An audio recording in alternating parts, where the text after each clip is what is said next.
ما كنا في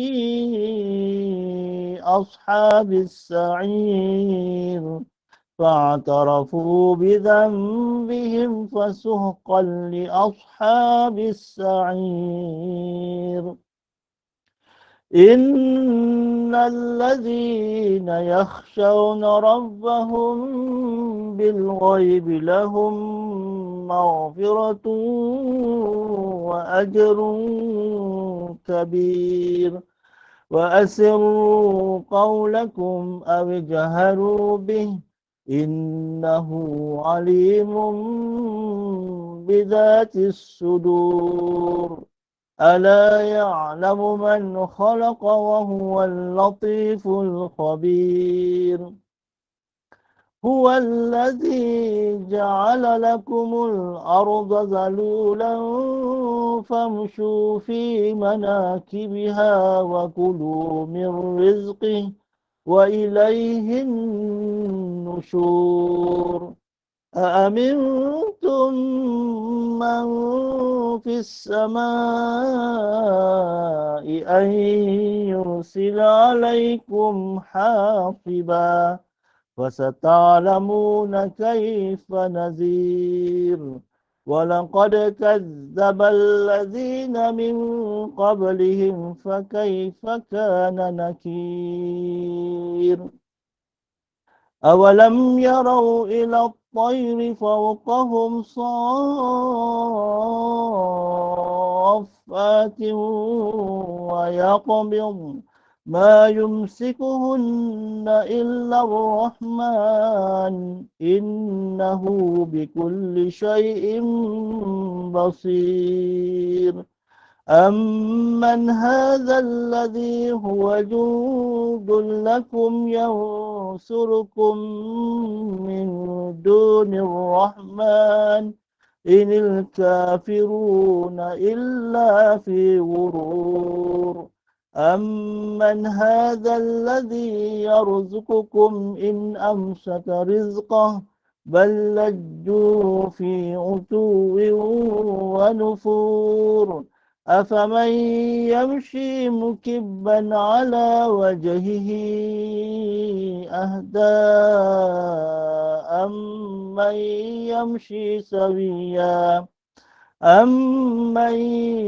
يمشي سويا على صراط مستقيم قل هو الذي أنشأكم وجعل لكم السمع والأبصار والأفئدة قليلا ما تشكرون قل هو الذي ذرأكم في الأرض وإليه تحشرون ويقولون متى هذا الوعد إن كنتم صادقين قل إنما العلم عند الله وإنما أنا نذير مبين فلما رأوه زلفة سيئت وجوه الذين كفروا وقيل هذا الذي كنتم به تدعون قل أرأيتم إن أهلكني الله ومن معي أو رحمنا فمن يجير الكافرين من عذاب أليم قل هو الرحمن آمنا به وعليه توكلنا فستعلمون من هو في ضلال مبين قل أرأيتم إن أصبح ماؤكم غورا فمن يأتيكم بماء معين صدق الله العظيم الفاتحة أعوذ بالله من الشيطان الرجيم بسم الله الرحمن الرحيم الحمد لله رب العالمين الرحمن الرحيم مالك يوم الدين إياك نعبد وإياك نستعين اهدنا الصراط المستقيم صراط الذين أنعمت عليهم غير المغضوب عليهم ولا الضالين آمين. أعوذ بالله من الشيطان الرجيم بسم الله الرحمن الرحيم الحمد لله رب العالمين حمدا حامدين حمدا شاكرين حمدا ذاكرين حمدا صابرين حمدا يوافي نعمه ويكافئ مزيده يا ربنا لك الحمد كما ينبغي لجل وجهك وعظيم سلطانك اللهم صل وسلم على سيدنا محمد وعلى آله وصحبه وبارك وسلم اللهم اغفر لنا ذنوبنا ولوالدينا وارحمهم كما ربونا صغارا من جميع المسلمين والمسلمات والمؤمنين والمؤمنات برحمتك يا أرحم الراحمين اللهم جملنا بالعافية والسلامة وحققنا بالتقوى والاستقامة وأعذنا من موجبات الندامة في الحال والمال إنك سميع الدعاء ربنا ظلمنا أنفسنا وإن لم تغفر لنا وترحمنا لنكونن من الخاسرين ربنا لا تزغ قلوبنا بعد إذ هديتنا وهب لنا من لدنك رحمة إنك أنت الوهاب ربنا هب لنا من أزواجنا وذرياتنا قرة أعين واجعلنا للمتقين إماما اللهم إنا نسألك سلامة في الدين والدنيا والآخرة وعافية في الجسد وزيادة في العلم وبركة في الرزق وتوبة قبل الموت ورحمة عند الموت ومغفرة بعد الموت اللهم هون علينا في سكرات الموت اللهم هون علينا يا الله في سكرات الموت والنجاة من النار والعفو عند الحساب اللهم اختم لنا بحسن الخاتمة ولا تختم علينا يا الله بسوء الخاتمة اللهم أرنا الحق حقا وارزقنا اتباعه وأرنا الباطل باطلا وارزقنا اجتنابه ربنا إننا آمنا فاغفر لنا ذنوبنا وقنا عذاب النار اللهم ya Allah ya Rahman ya Rahim ya Allah ampunkanlah dosa-dosa kami ya Allah ampunkanlah dosa-dosa kami ya Allah dosa kedua ibu bapa kami ya Allah dosa zuriat keturunan kami, ya Allah, anak-anak kami, cucu-cucu kami, ya Allah. Ampunkan dosa saudara-saudara kami, ya Allah, sahabat-sahabat kami, ya Allah. Ampunkan dosa-dosa mereka, ya Allah, juga dosa kaum muslimin, muslimat keseluruhannya, ya Allah. Allahumma ya Allah, ya Rahman, ya Rahim. Ada di kalangan kami ini, ya Allah, yang sedang menderita kesakitan, ya Allah. Berikanlah kesembuhan kepada mereka dan kesabaran kepada mereka, ya Allah. Juga berikanlah kesabaran kepada penjaga-penjaga mereka, saudara-saudara mereka yang menjaga mereka, ya Allah. Tabahkanlah hati keluarga mereka dalam menghadapi kawan-kawan ataupun saudara mereka yang sakit ini, ya Allah. Allahumma ya Allah, ya Rahman, ya Rahim, ada di kalangan kami ini berhajat, ya Allah, maka tunaikanlah hajat mereka, ya Allah. Pemudahkanlah urusan mereka, ya Allah. Pemudahkanlah, ya Allah, kehidupan mereka, ya Allah. Kau berilah kemudahan dalam kehidupan mereka dan janganlah engkau berikan kepayahan kepada mereka, ya Allah. Allahumma Rabbana atina fid dunya hasanah wa fil akhirati hasanatan wa qina azaban nar. Wa sallallahu ala sayyidina Muhammadin wa ala alihi wa sahbihi wa sallam. Alhamdulillahi rabbil alamin. Taqabbal minkum. Minna wa minkum taqabbal ya karim. A'udzubillahi minasyaitonir rajim. Bismillahirrahmanirrahim. Alhamdulillahirabbil alamin wa bihi nasta'in wa la udwana illa 'alal zalimin. Asyhadu an la ilaha illallah wahdahu la syarikalah wa asyhadu anna Muhammadan abduhu wa rasuluh. Allahumma shalli wa sallim ala sayyidil mursalin wa ala alihi wa sahbihi ajma'in. Rabbi shrah li sadri wa yassir li amri wahlul 'uqdatam min lisani yafqahu qawli, amma ba'd. Alhamdulillah, syukur kita kehadrat Allah SWT dengan limpah serta kurnia dapat kita bersama pada malam ini untuk bersama-sama dalam siri kuliah kita secara online ini, insya-Allah.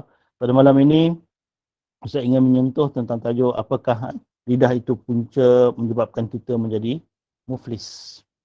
Okey, sebelum itu kita akan menyebut tentang hadis Nabi SAW dahulu, yang mana Nabi SAW ada mengatakan kepada kita, an Abi Sa'id Al-Khudri an Nabi SAW qala idza asbaha banu Adam fa innal a'dha'a kullaha tukaffirul lisan fataqulu ittaqullah fina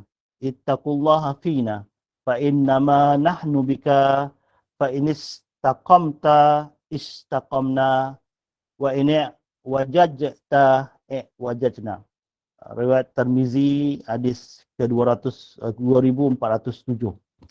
Daripada Abu Sa'id, daripada Abi Sa'id Al-Khudri, daripada Nabi SAW, baginda bersabda, jika anak keturunan Adam berada di waktu pagi, di pagi hari, seluruh anggota tubuhnya tunduk kepada lidah, lalu berkata kepada lidah tersebut, bertakwalah kepada Allah Subhanahu Wa Taala untuk kami, kerana kami bersamamu.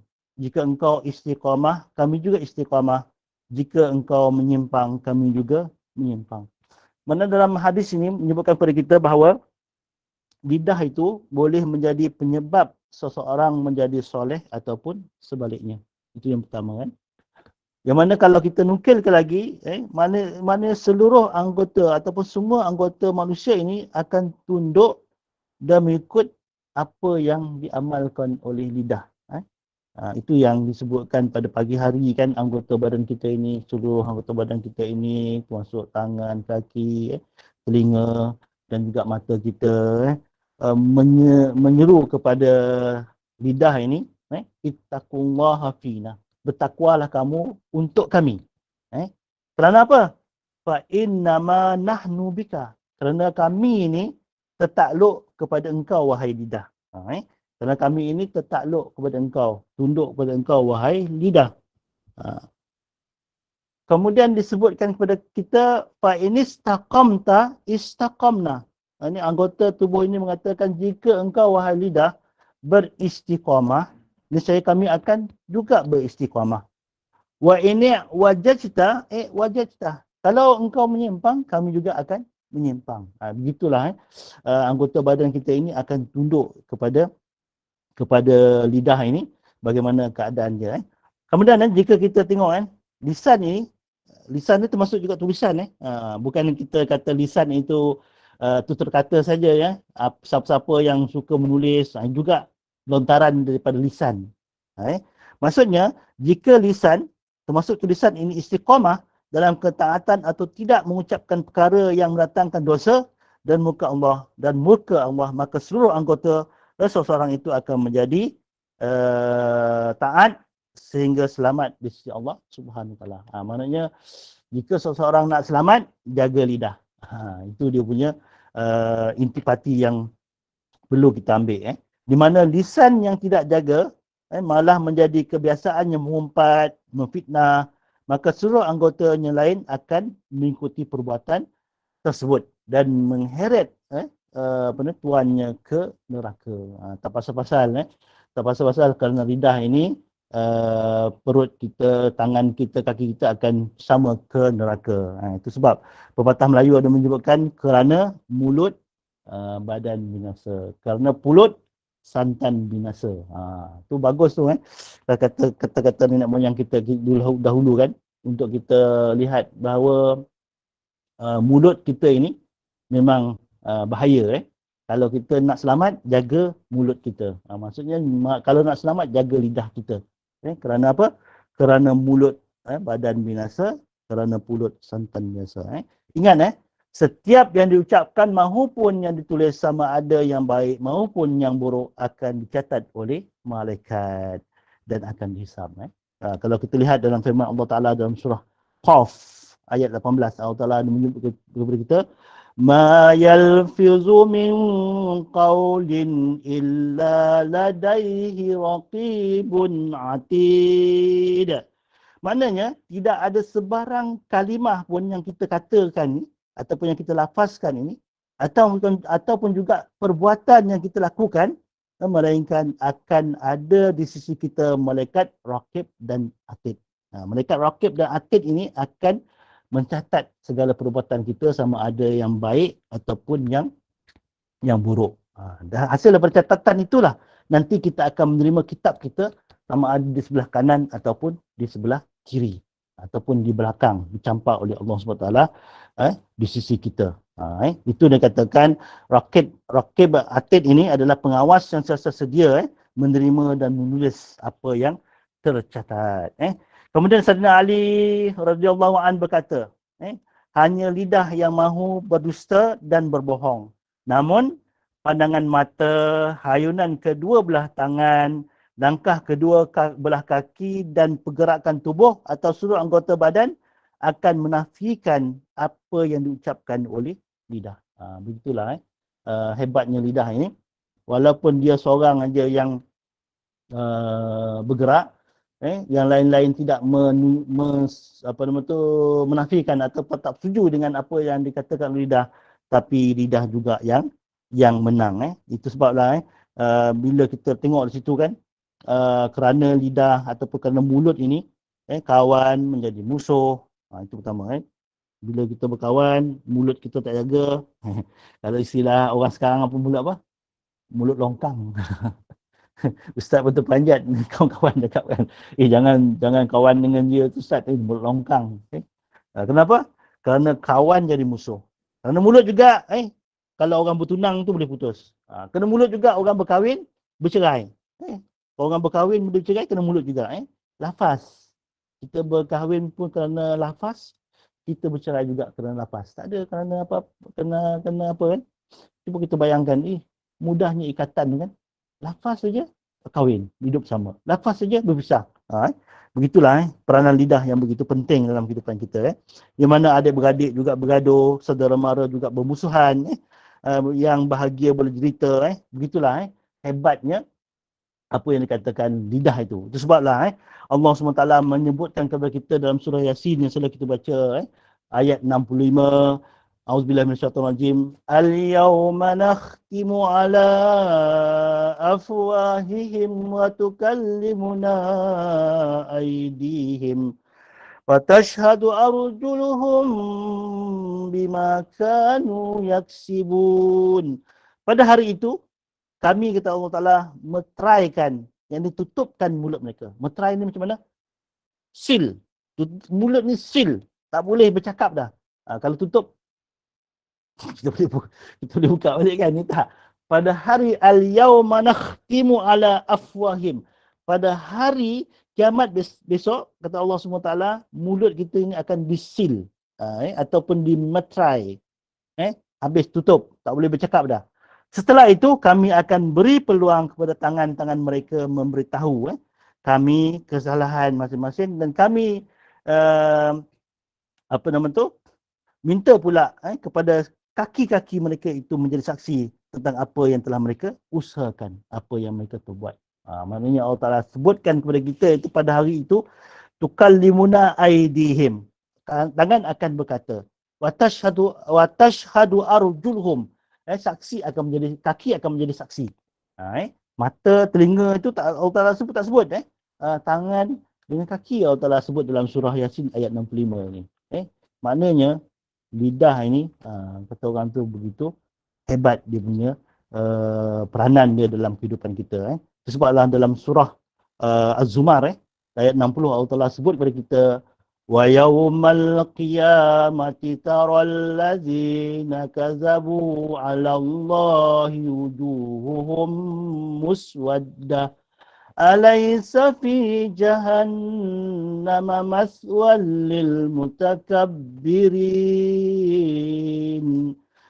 Dan pada hari kiamat kelak, engkau akan melihat orang-orang yang berdusta terhadap Allah, muka mereka menjadi hitam legam. Bukankah telah diketahui bahawa dalam neraka Jahannam disediakan tempat tinggal bagi orang-orang yang sombong dan takbur.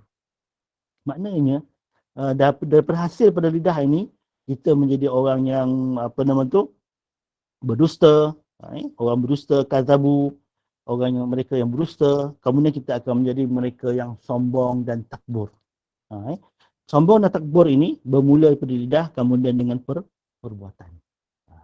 Maknanya dahsyatnya peranan lidah ini, daripada kata-kata dia yang sombong itu dan kata-kata dia yang takbur itu, dia akan diselangi dengan perbuatan dia. Kadang-kadang kan tubuh badan kita tu tak setuju apa yang kita cakap.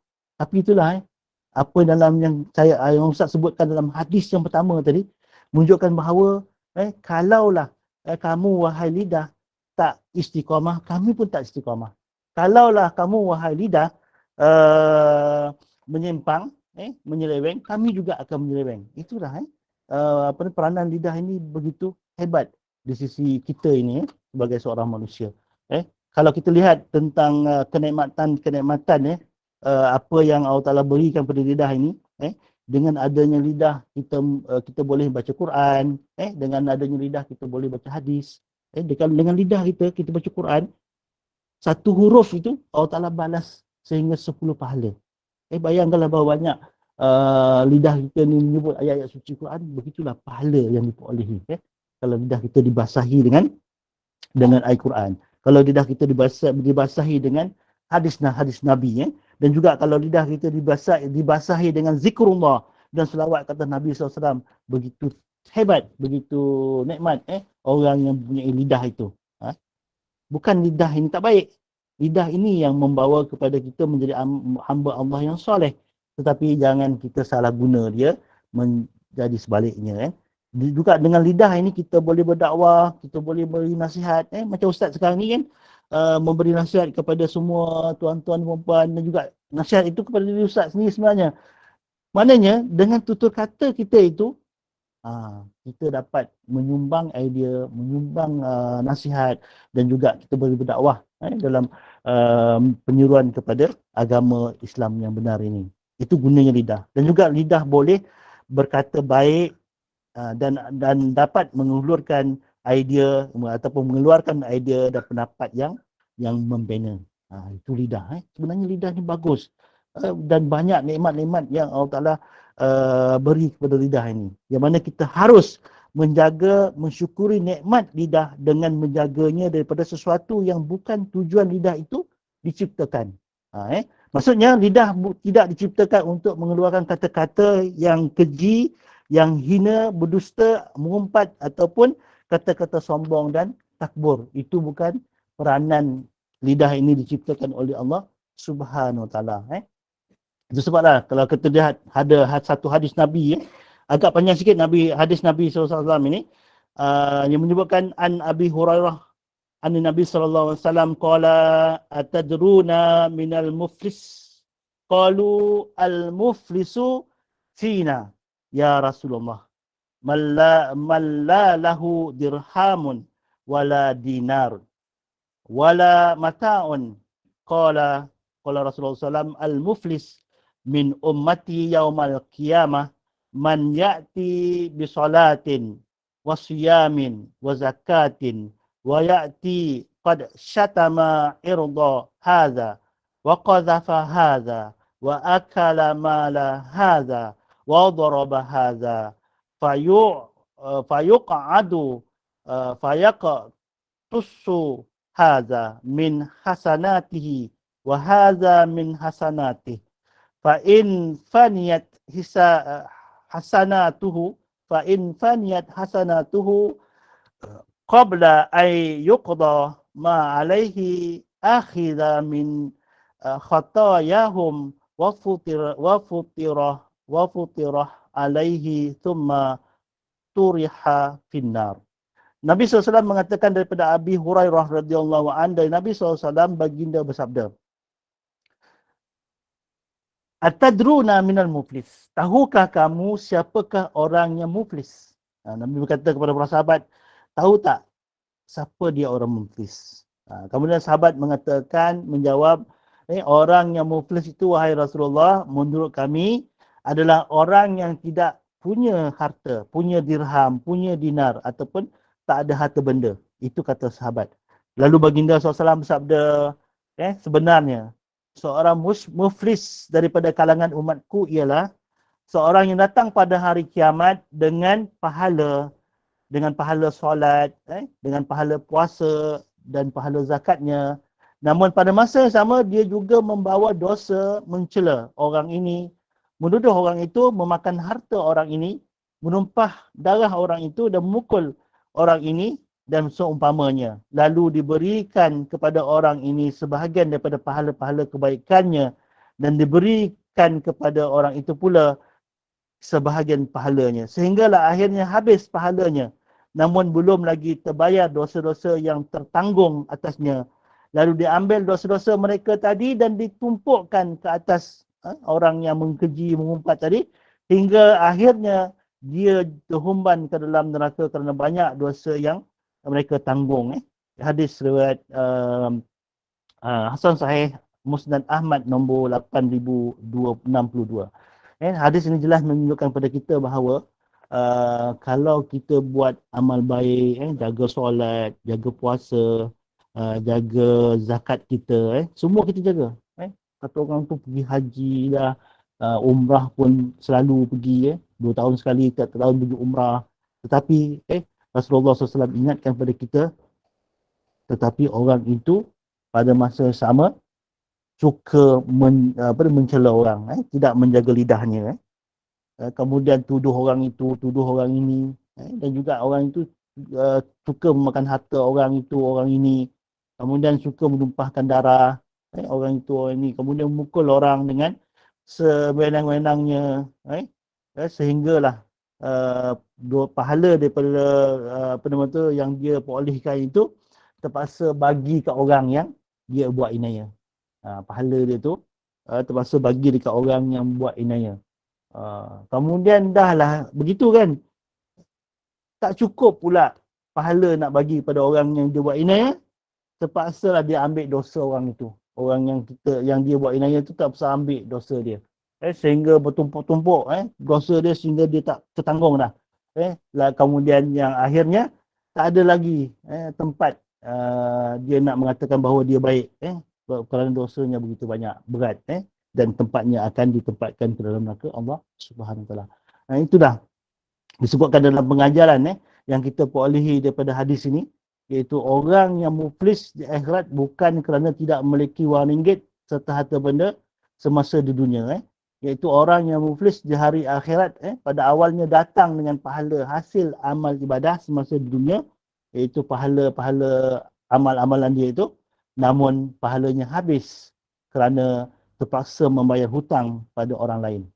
Itu katakan orang muflis kerana pahala yang terpaksa digunakan untuk membuat bayar hutang itu, bayar hutang dosa daripada orang yang dia buat inaya itu, antaranya ialah dosa mencela, menghina, menuduh, mengumpat, memfitnah orang lain, sama ada melalui lisan ataupun tulisan.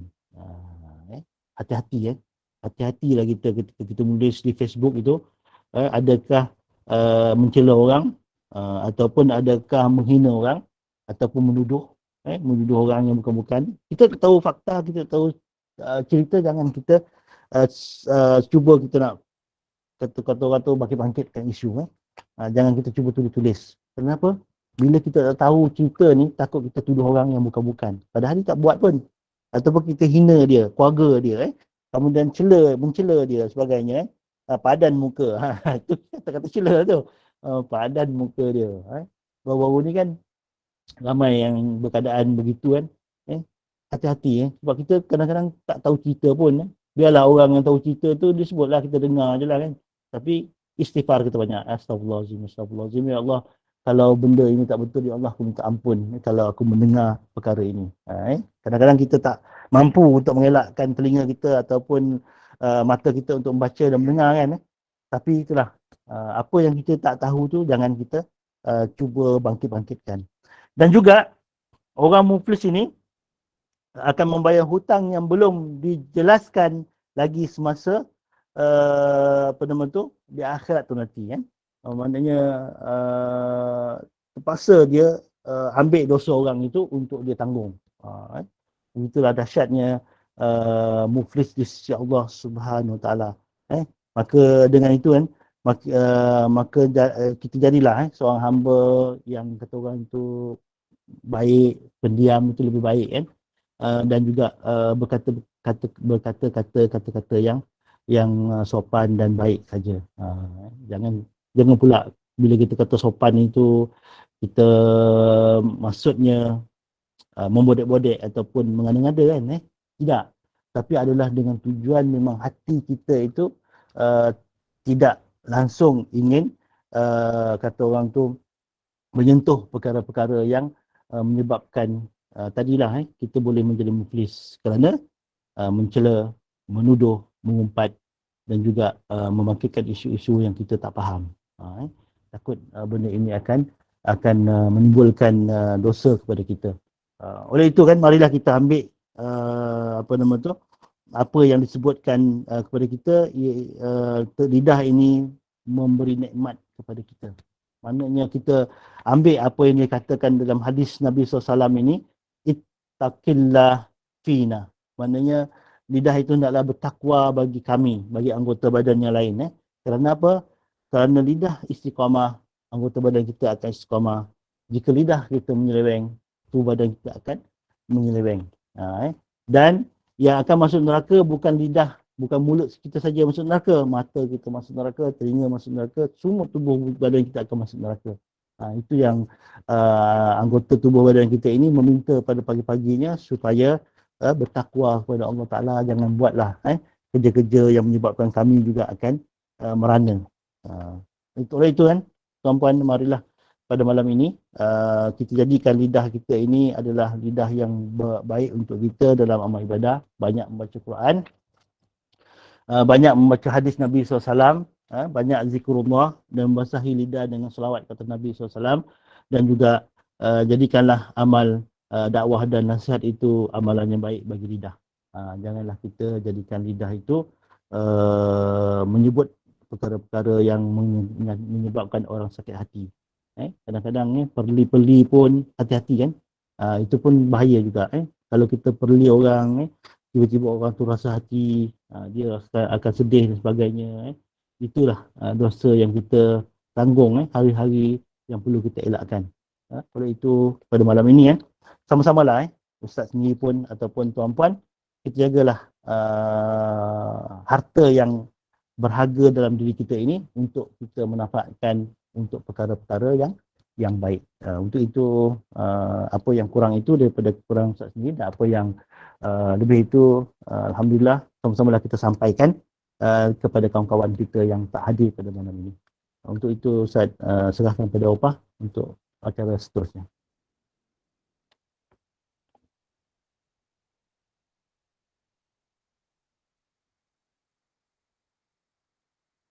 Mana Opah ni? Ada Ustaz, sila Ustaz. Dah habis Opah, dah habis. Itulah, tolong tutupkan dengan tasbih kafarah. Okey, pada malam ni ada apa nama tu? Tadabbur apa? Ada tadabbur. Pada malam ini. Ada kalau malam ini ada tadabbur, tak ada. Sebab apa? Ada. Malam ada pukul 9. Ada Ustaz Azhar, lupa lah. Itulah. Malam ni pukul 9 ada bersama dengan Ustaz Azhar. Ustaz Azhar.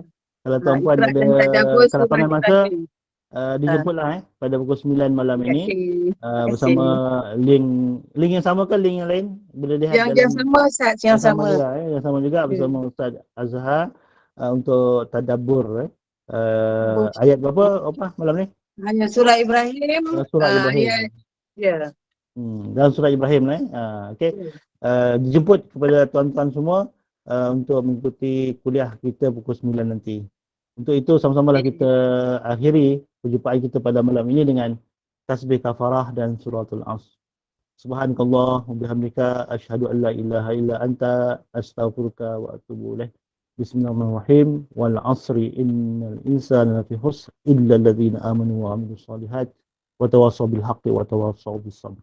Assalamualaikum warahmatullahi wabarakatuh. Waalaikumsalam.